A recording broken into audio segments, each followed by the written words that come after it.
morning, students. So, this is the second class of Foundation of Psychology, BPCC 131. And today we will study about sensation and perception, which is the unit 2 of your block 2.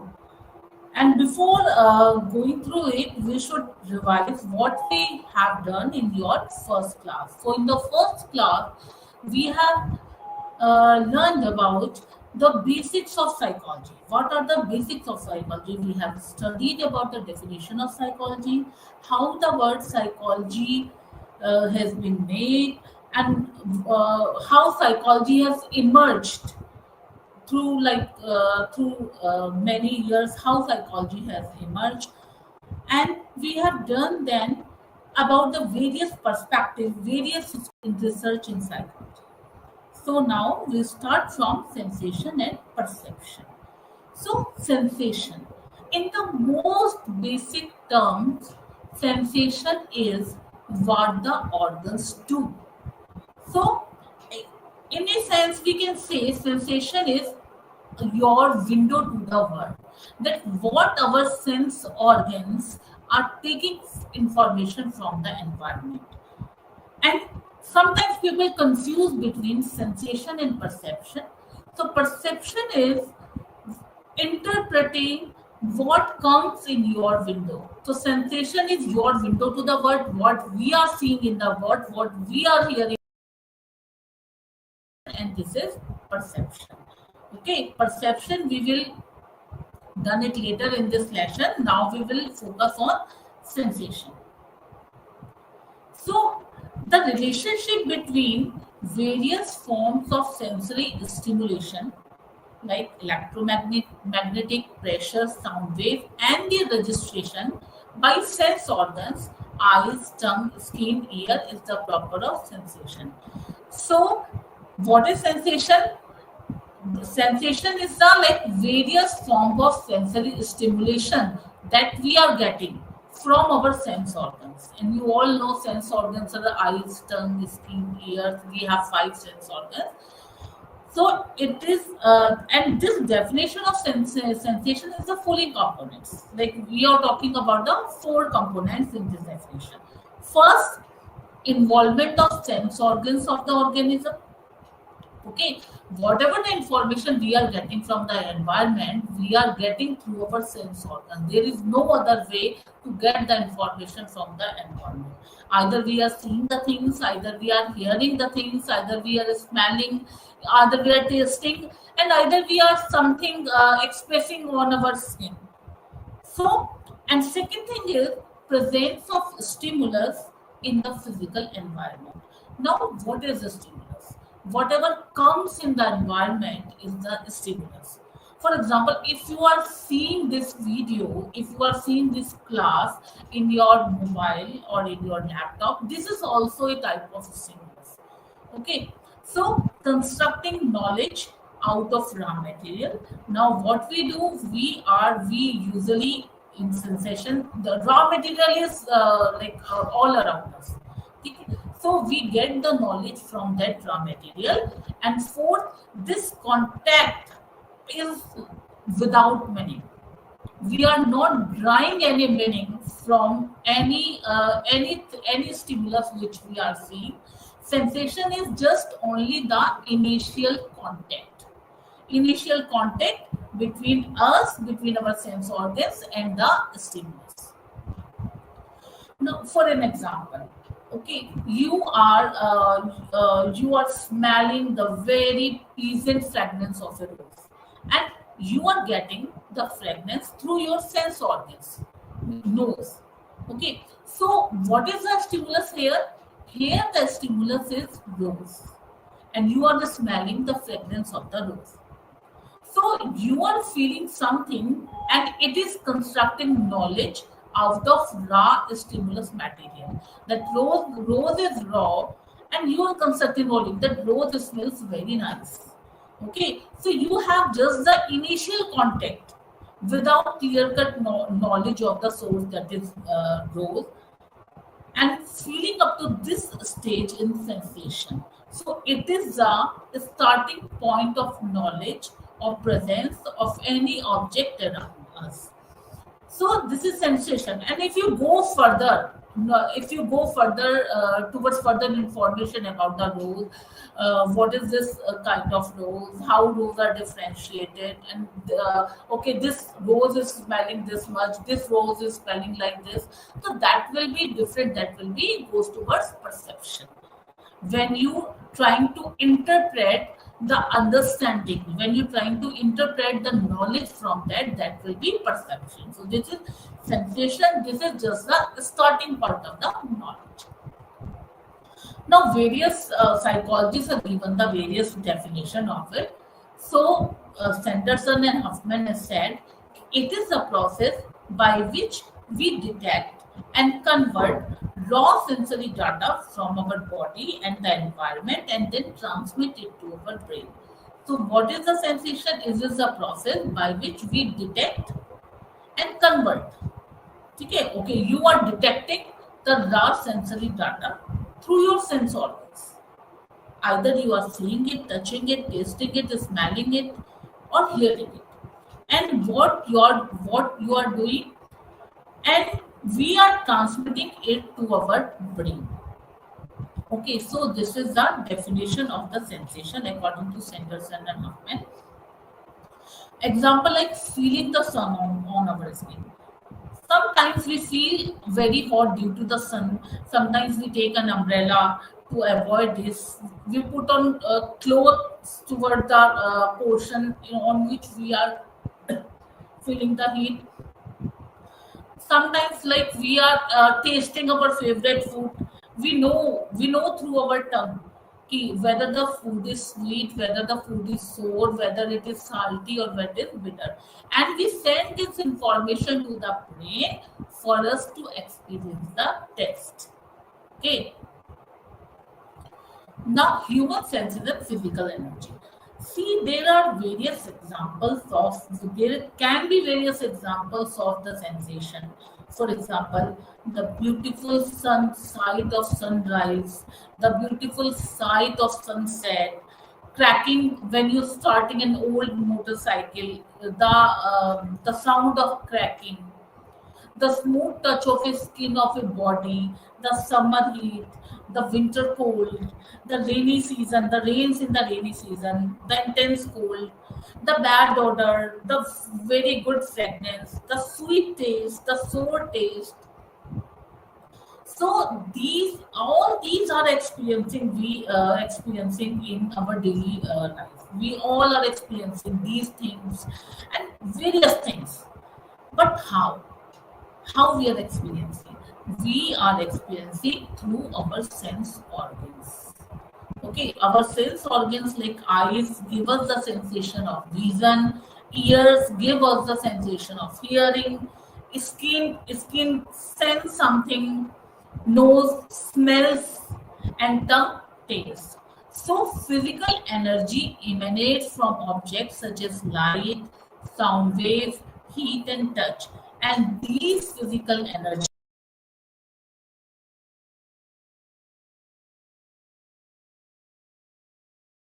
presented at stimuli.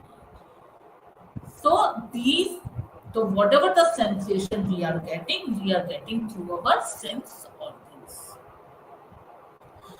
So process of sensation.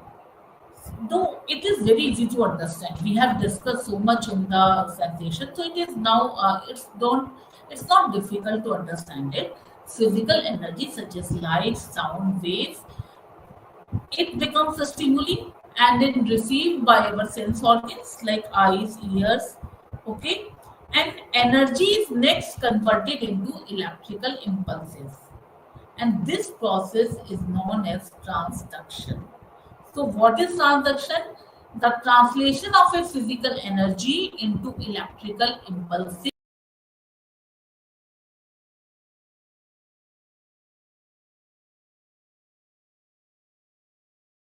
Okay, so these electrical impulses, these travel from the sense organs along nerve fibers to our central nervous system and finally to appropriate area of the cerebral cortex. And the process of sensation includes the direct reception and transmission of message to cerebral cortex. Then it goes to our like cerebral cortex, and it gives us the feeling of cold, cold, and smell, etc. So this is all about the sensation. Okay. So I think this should be very clear to all of you. So now we will study about perception. So perception is like in the very first slide we have talked about the perception. It is the interpretation of the things which we are getting through sensation. So, what is perception? The process by which we recognize, interpret, or give meaning to the information provided by sense organs is called perception. So, what we are doing in this, we are recognizing the thing, then we are interpreting the thing, and we are giving meaning to the information. Whatever the information we are getting through our sense organs, we are giving meaning to that information. And in this, while giving information, yeah, while interpreting stimuli or event, sometimes individual, like every time, not sometimes, every time individuals construct that in their own way. So this is very subjective. Okay, it's not like that I am constructing from the information which I am getting through the environment, the other person will construct in the same way. Okay, so there will be different according to the different people, according to the this depends on their subjective thoughts. So it is not merely an interpretation of objects or events of the external or internal world as they exist. Instead, it is also a conception of those objects and events from one's own point of view. So we are constructing the knowledge in our own point of view. Okay, so this is different to every person. How every person is perceiving the thing, like things are same. Like if we are going to the garden by with my friends, so we all are in the garden. But what I am perceiving in a different way, the other friend is perceiving in a different way, the third one is different way. So the perception is very subjective and it depends on one's own point of view. Okay. So this was the perception. Now, what are the stages of perception? First one is selection. So selection is we have to like select the stimuli. For example, if we are going in the garden, so there are so much things in the garden. So in the picture, then there are many things, and we cannot take in so much as the capacity of the brain is limited. So we cannot perceive each and everything. So we have to select what what we want to see, what what is important for us, what is according to our taste. Okay, so the world that we live in is filled with infinite number of stimuli that we might attend to, but our brains do not have resources to attend to all these stimuli. So our first step is selection, which means selecting what we would like to attend. This is usually conscious. This is usually unconscious. Sometimes it's very beautiful. You see a very beautiful flower in the garden, and unconsciously you see that flower, and you move towards that flower. You want to see it, you want to observe it, you want to smell it. So this is usually unconscious, but sometimes intentional decision is also there. You intentionally want to see something. You are going in a garden because you want intentionally want to see a particular plant, a particular flower, or like that. So second is organization. Okay. So now you have see the thing, you have select the things. Now what you do generally, you organize the information which you get, and organize of the information depends upon your attention. For example, see the second figure. If you are seeing the figure 2.8 on which it is written 2.8, so if you are focusing more on the black part, then you will see the different thing. Okay, so if you will see the white portion, focus more on white portion, you will see two faces. Okay, so it depends upon how you organizing the information. In the first figure, if you concentrate more on one side, you will see the duck. If you will see towards my right hand, for example, towards the right hand, you will see a rabbit, and the and if you see other side, it will seems to you as a duck.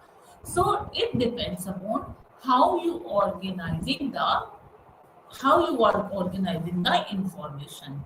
In the WhatsApp group also, you have seen many pictures comes like this, what you are seeing, and they said they can like guess about your personality. So I'm not commenting on the like personality type. If you like, if you are seeing this portion, then this is your personality. But like this is the type how you organize the information. So interpretation. So in this last stage, meaning is assigned to the organized stimuli. Okay, we assign the meaning to the stimuli, and it depends upon how we are like what meaning we are drawing from the stimuli depends upon our experiences, our expectations, our needs, our belief, and our other factors. So this stage is also very subjective in nature, and the same stimuli can be interpreted differently by different individuals. So same things can be drawn different meanings by the different individual. So what is perceptual input? We are taking information through our sense organs.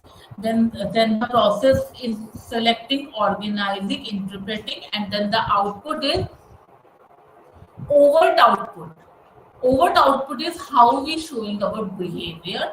Covert output is our there is change in our belief, or there is some addition in our belief, or our attitude changes. So this is covert. Covert means which we can't see. Overt means which we can see. So behavior is that which we can see. So these are the stages of perception: selecting, organizing, interpreting. Okay, so I think this should be very clear to you. So now we move towards theoretical approaches to perception. So first we talk about the very first approach, that is bottom-up processing and top-down processing.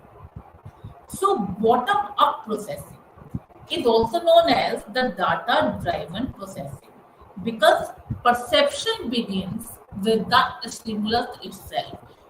As soon as you saw the stimulus, the perception started to begin.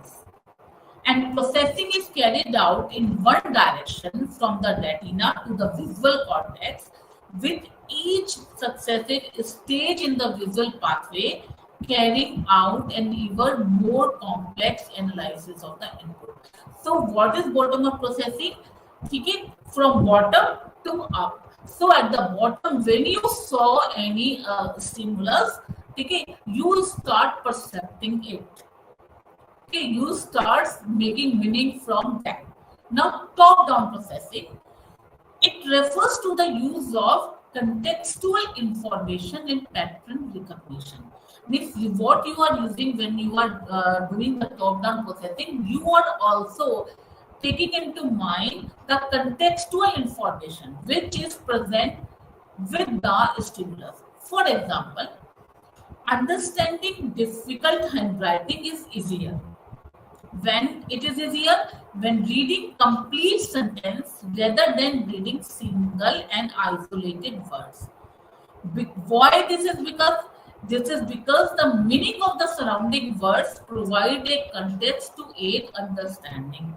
So if you want to understand difficult handwriting, suppose there is a handwriting and you are not able to understand it a single word, but what happens sometimes when you read the whole sentence, you make a meaning of that. You know, okay, this word should be this.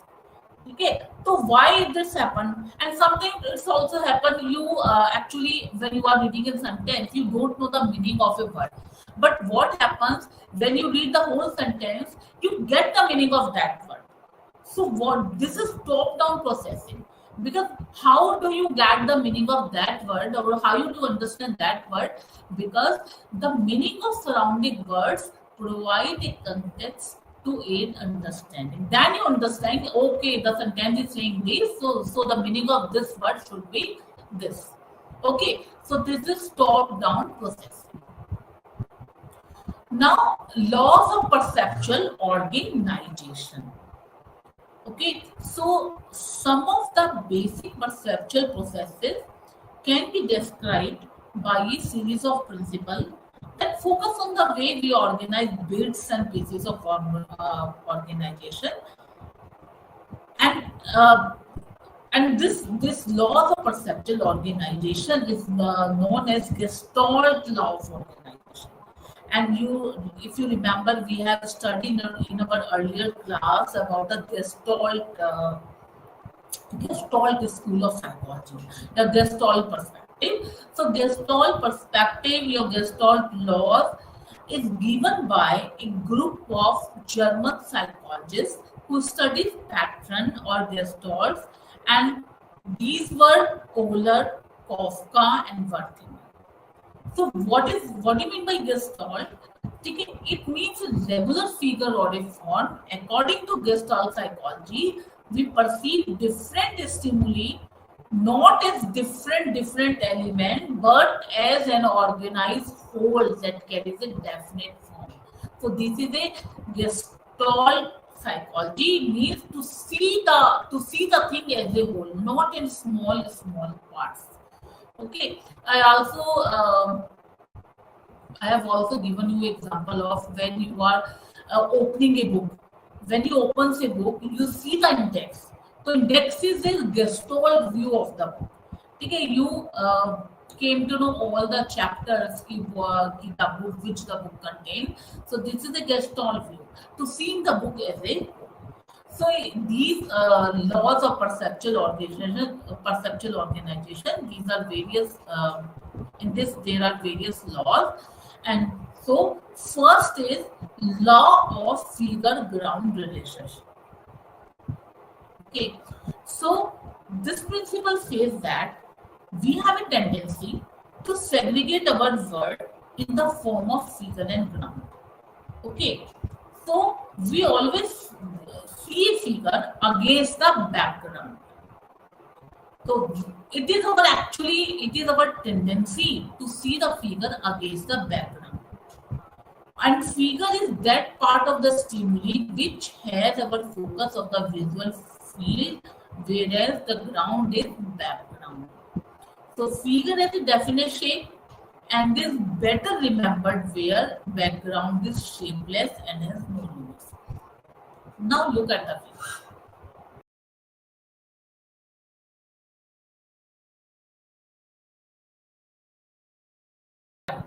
If you pay more attention, on the black background, you will see the two people. Okay, you will see the two people. But when you see the white portion, what you will see? You will see the pieces of chess. Okay, two queens and one bishop. And when you focus on the chess pieces, the two people disappeared. And if you will focus more on the two people, then these chess pieces will disappear. So this is This is the case of figure ground relationship. Ki on which background you are focusing more. If you will focus on black background, then you will see some another figure. If you will focus on white one, then you will see some another figure. So you will organize the figure against the background. Sometimes it will happen. Okay, you are seeing the chess pieces, and some friend of yours is seeing the two people in the same figure. Okay, so depends on on what you are focusing. Now, second is law of proximity. So as you are seeing, there are various circles. Some are close to each other and some are far away from each other. Now this refers to the grouping of element or objects that occur close together. Okay.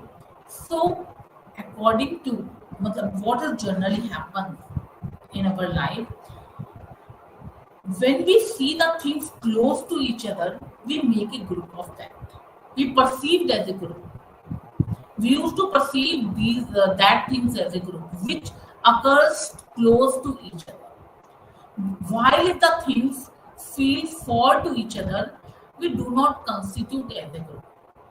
So, in order to perceive stimuli meaningfully, stimuli which are closer to each other are perceived by us belonging to one group.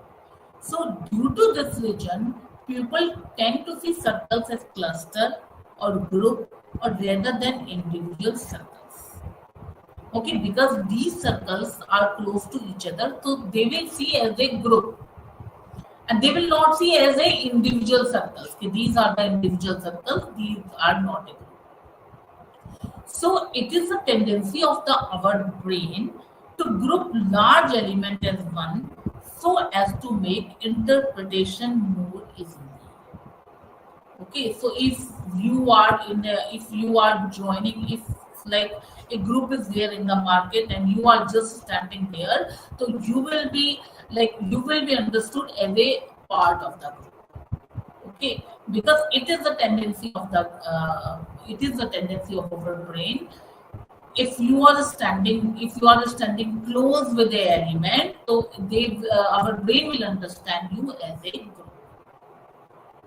Now, third one is law of good figure, or law of pregnancy, or law of symmetry. Okay.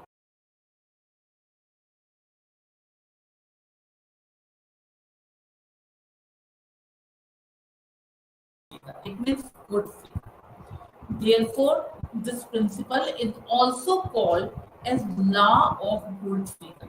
And according to this principle, we have a tendency to organize stimuli to make the figure balanced or symmetrical. So it is a general tendency of the human. Whatever figure we are making in our drawing or whatever figure we are seeing, we generally want to make the figure balanced or symmetrical. We don't we don't want to look it abstract. So out of all possible ways of grouping stimuli, we tend to group stimuli in the simplest and stable shape. We used to group the stimuli in the simplest and stable way and in a balanced shape. So we can say the simpler forms are more perceived by us. Okay. So for example, instead of perceiving as five separate circles, what we are seeing we are seeing as a symbol of Olympics. So we tend to see the thing as a whole, not in the parts. So here we are not seeing five circles. We are seeing what the five circles are making, and they are making. They are making a symbol of the Olympics. So this is like good figure. We want to see the good figure. Okay, so this is just an example of five circle. If you make some other things, if you make some random things on the you make some random things on the drawing, your brain used to interpret those different things in a like as a whole. Your brain tend to interpret the meaning of these random things as a whole. Okay, so now law of continuation. Okay, and what law of continuation said? It refers to our tendency to perceive figures in continuation rather than in parts. Okay, so it is the tendency of our brain to perceive figures in continuation. We want to perceive figures in continuation and we don't want to see in parts. And this principle is exhibited more in the perception of line. Okay, so if we are seeing this line, what you are seeing, you are not seeing कि there is a black patches, there are black patches, there is a line of black, yeah, there is a black line, and there are separate circles on it. You are not seeing this type. What you are seeing there are two lines with white patches on it, with white circles on it. You are not seeing differently, you are not seeing circles in a different manner and like black patches in a different manner. So this is our basic tendency of the brain to see the things in the continuation and not in the parts. Okay? For example, when you are moving towards the road, if you generally see the road, is like going from here to there. If you have to move, if you have to go to some place, we see the road as a whole. We don't see कि what is, we don't pay attention of, okay, the road is not good here and there is something on the road, there is. So what we pay generally on the continuation of the road. Now, law of common fate. So this law involves movement. It states that things are organized according to their movement together in a group. Okay, so stimuli moving in similar directions are perceived as belonging to the same group as shown in the figure. So this is also, these all principles are of the Gestalt psychology, Gestalt school. So it also says that okay, if there are various things and they are moving together in a group, so they are moving in the same direction. So what we will see, we will believe that they belong to the same group as shown in the figure. Okay, this is the figure, which this is the like picture which you generally see at the time of the jam. When there is a jam on the roads, you can see this picture many times. So what we will see, we make a group and we generally put these things which are moving in the same direction in the same group. Okay, so what we generally, when we are moving on a road and we see a jam and we see the cars moving in the same direction, so we know okay they are going in the same direction. They are going to a particular. They have to go this side. So we generally make a group, and if we are on the other side of the road, then they are of then and those cars are moving in a different direction. So we said that those cars are in the different group. So when we are moving in the same direction, we make a group. We thought this belonged to the same group. Now next is law of closure. So we sense so many things, but it is the law of closure that completes our perception. The perceptual process organizes our perception of the stimulus by filling in the gaps in our sensation.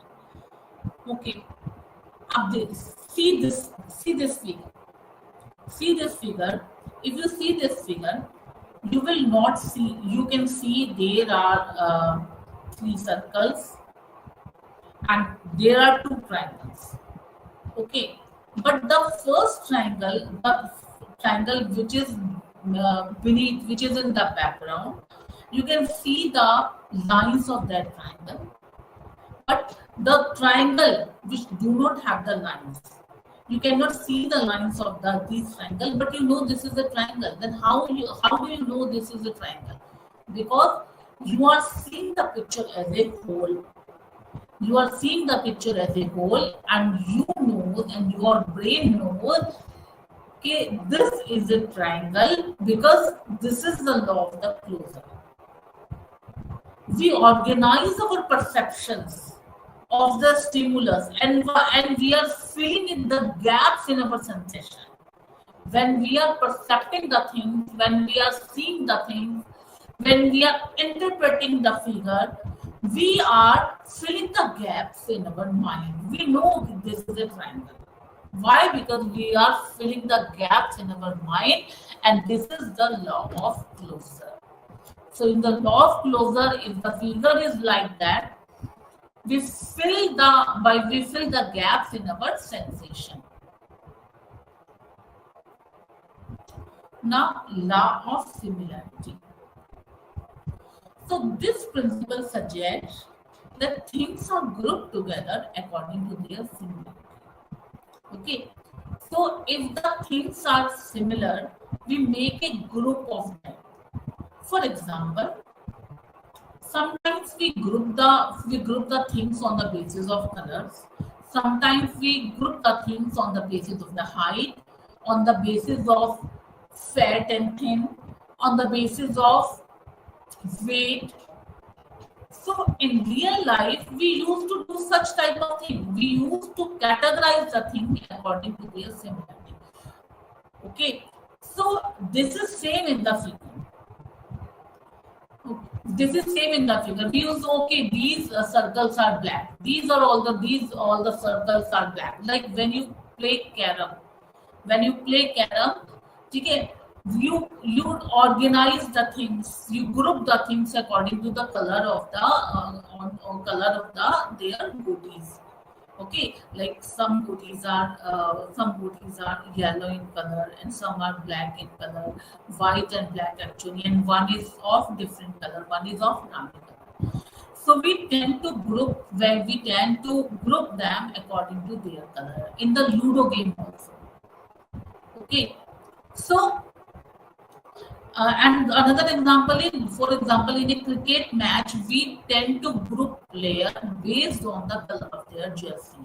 Okay, these we know the jersey of our India, so we tend to group. We know if somebody is wearing that jersey, means that is from the India.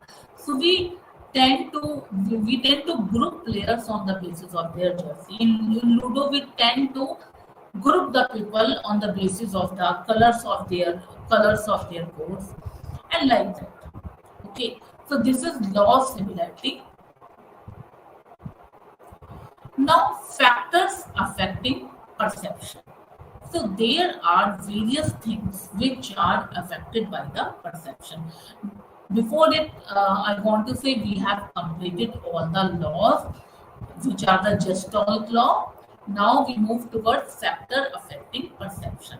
Now, what are the factors which are affected by the perception? So, like effect of motivation or need and set as perceptual determinants. For what are the factors which can affect the perception? When, for example, in the case of need, our brain tend to perceive the things more easily, more rapidly when we are in need of that thing.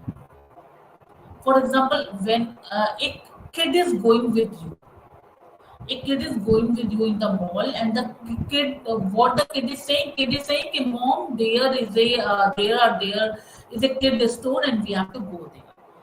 But you don't have seen that kid store. Why? Because you don't need you don't need the toys, but the kid need the toys. So kid is seeing towards the kid toys. So what do you need in your life? You tend to perceive these things easily. If you are hungry, the smell of food, smell of food catches your attention more easily.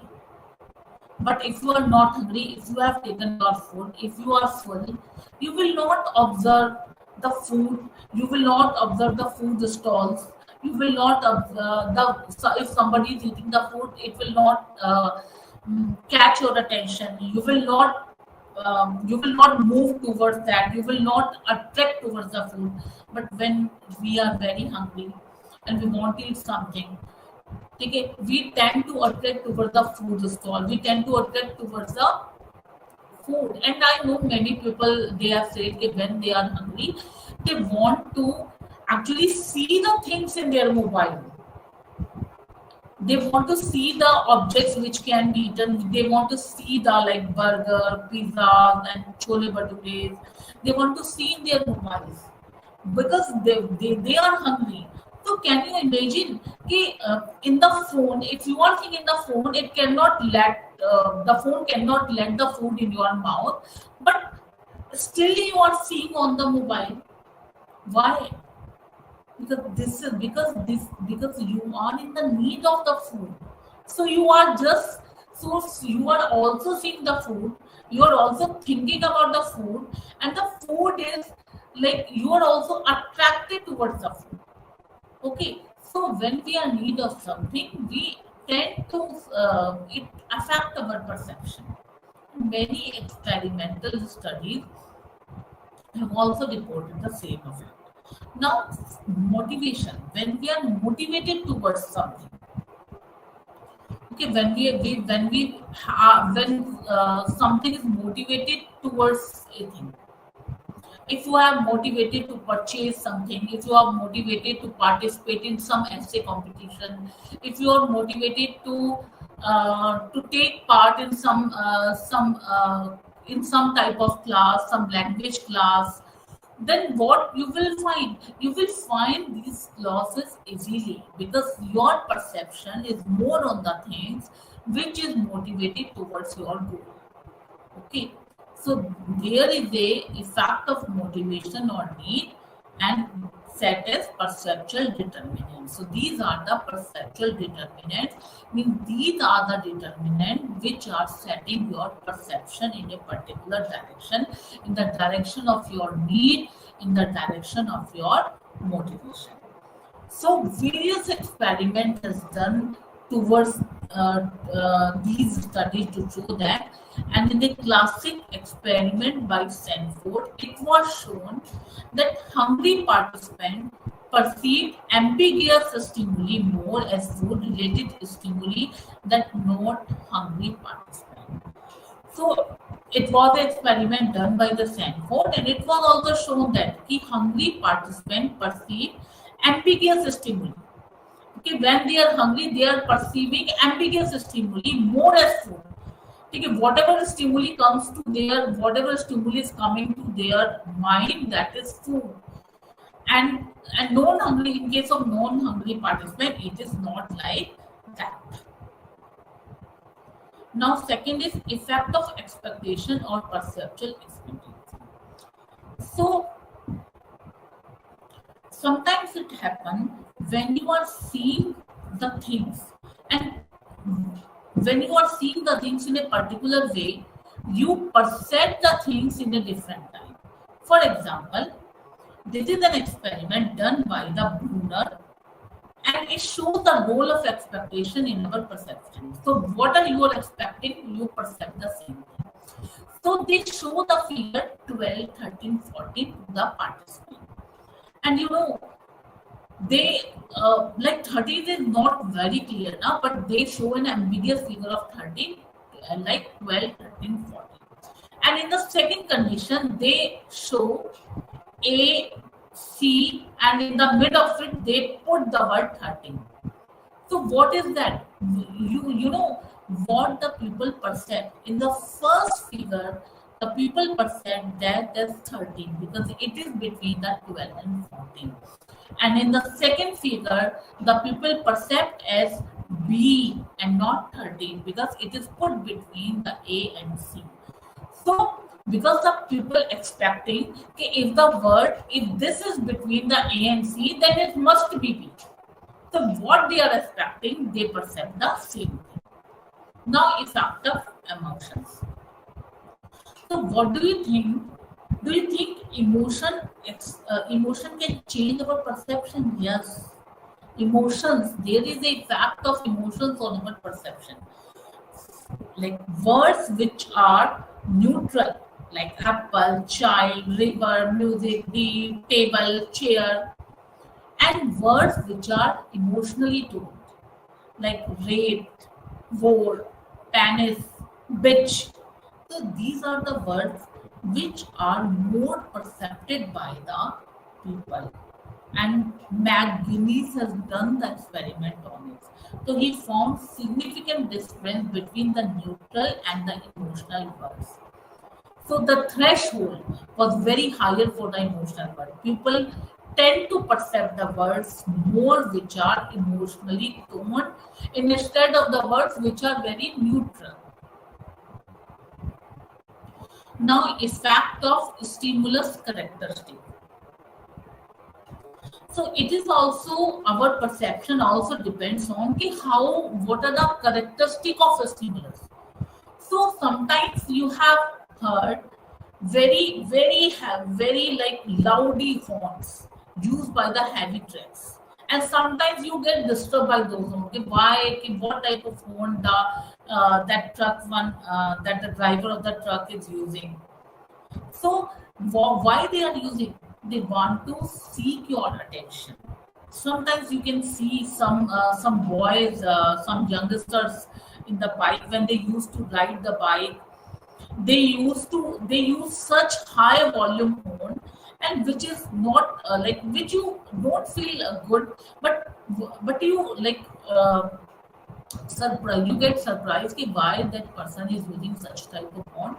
So he is using such type of font just to attract you, just to get your perception, just to seek your attention. So studies have shown stimuli which sound, taste, look or feel different, they grab our attention more. So if you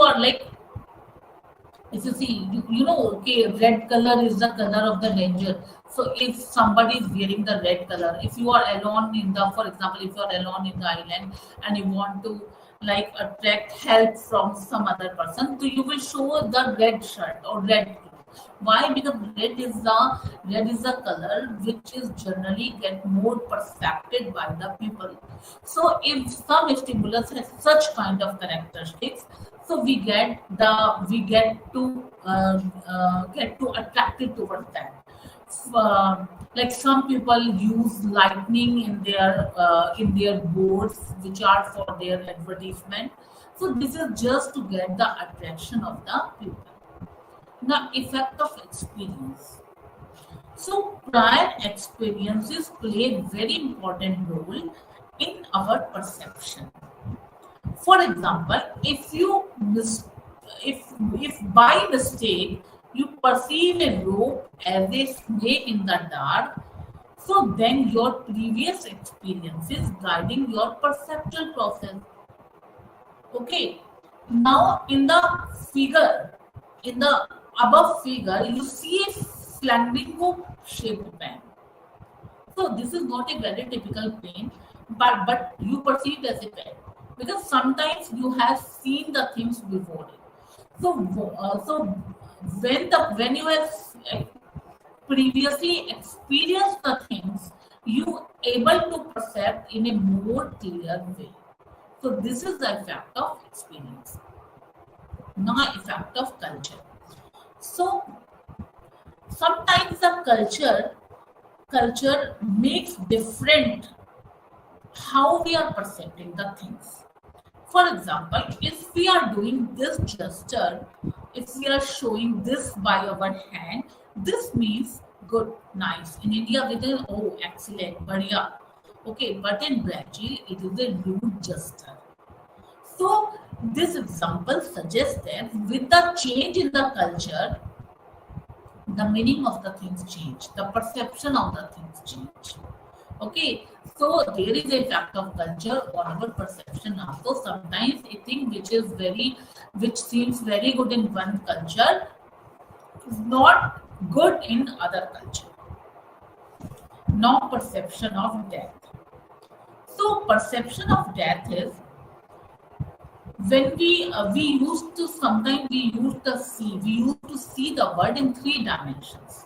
It is called depth perceptions. Okay, we see the length, breadth, and height sometimes, and we see the size, shape, and direction of various objects, and also the difference distance between the object. So, in perceiving depth, we depend on two main sources of information. One is called binocular cues and another is monocular cues. Okay, so there are two types of cues while we are percepting the things. Now, monocular cues. Monocular cues says that like these are those information or cues that our brain receives from one eye only, and these cues are weaker than binocular cues in a sense. So there are monocular and binocular. And these cues, when we see with one eye, sometimes now when we see something, we used to see with our one eye closed to see more clear picture of that. And these cues are used by painter to give us 3D perspective from a flat painting. Like this is the monocular view. If you are seeing this picture and the boats are sailing in the river, so this gives us a 3D perspective. Now, relative sight.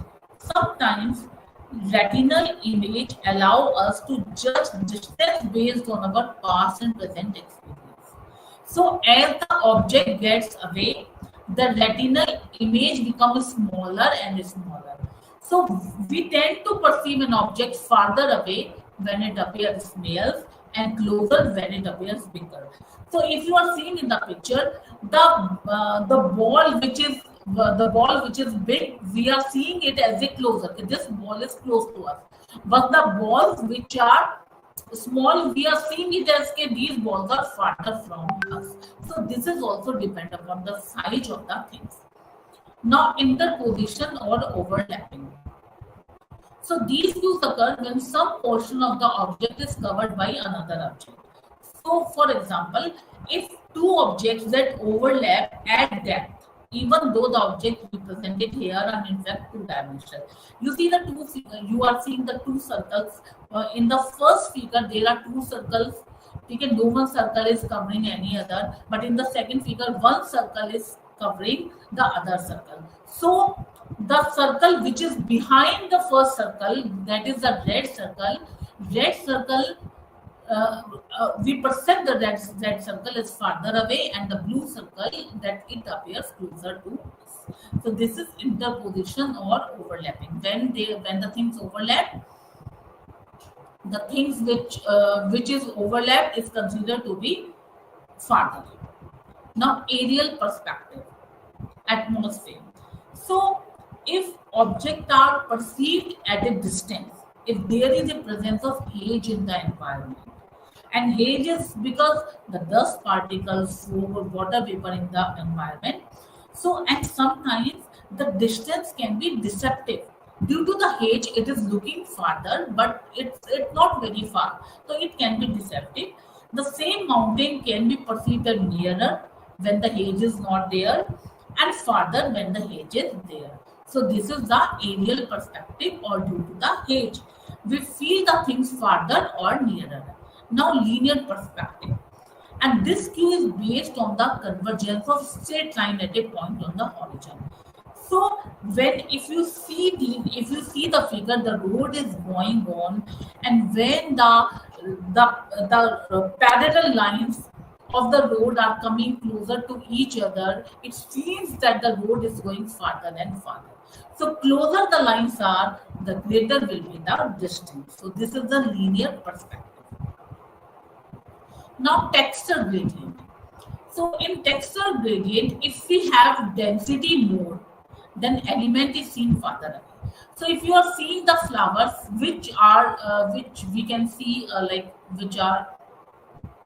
which you can see in the which you can see So you will see that these flowers are nearer to us, but when you see more, there are more density of the flowers, so it seems like flowers are very farther to us.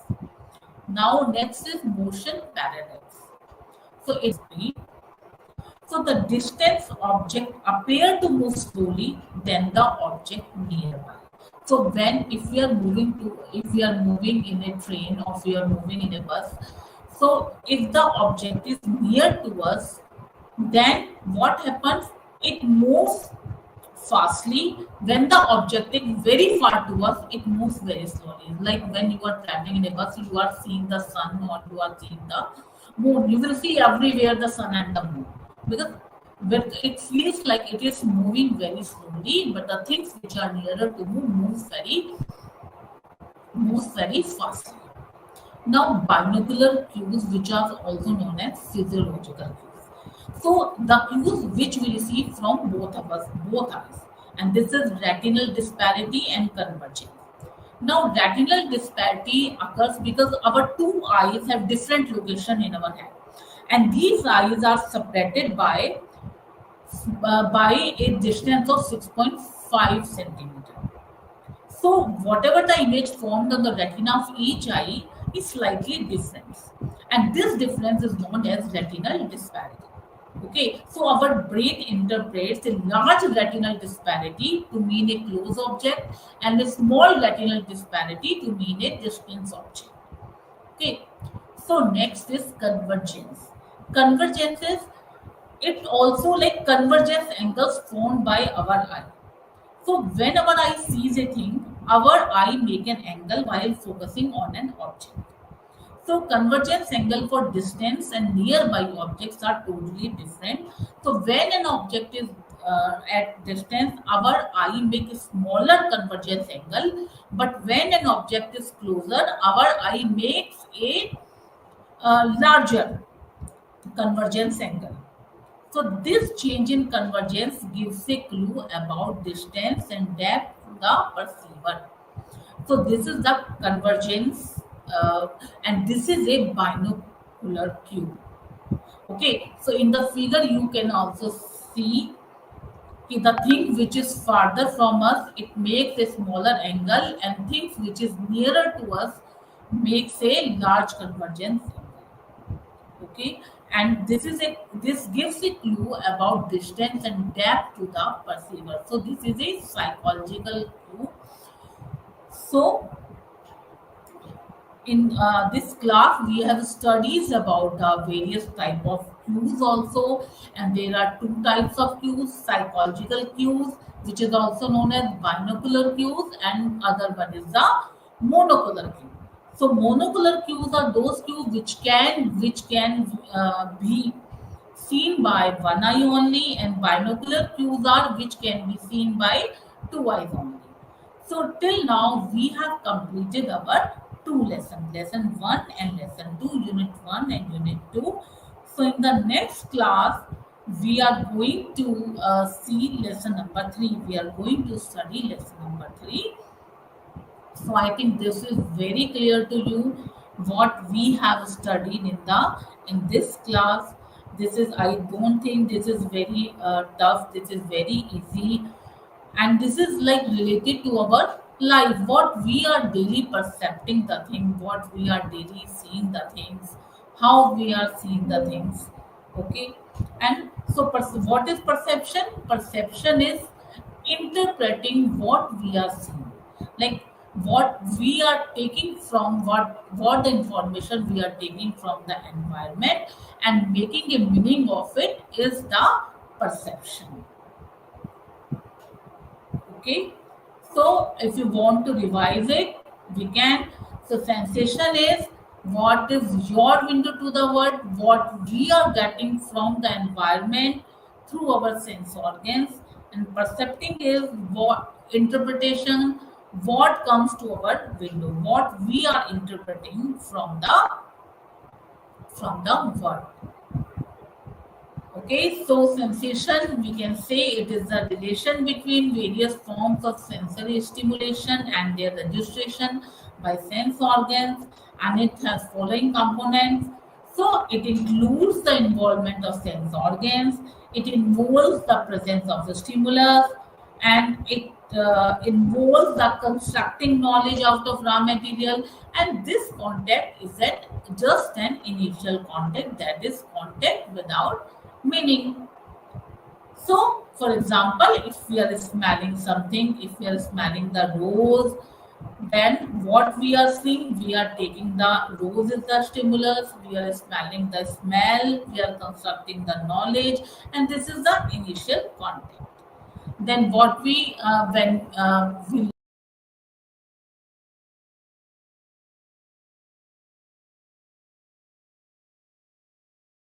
physical energy, okay, like cracking of the old motorcycle. Well, there are various various stimulus which are present in the environment. If you are seeing this class, it is also an stimulus to you. Okay. Now the process of then we learned about the process of sensation. So this is all we have studied.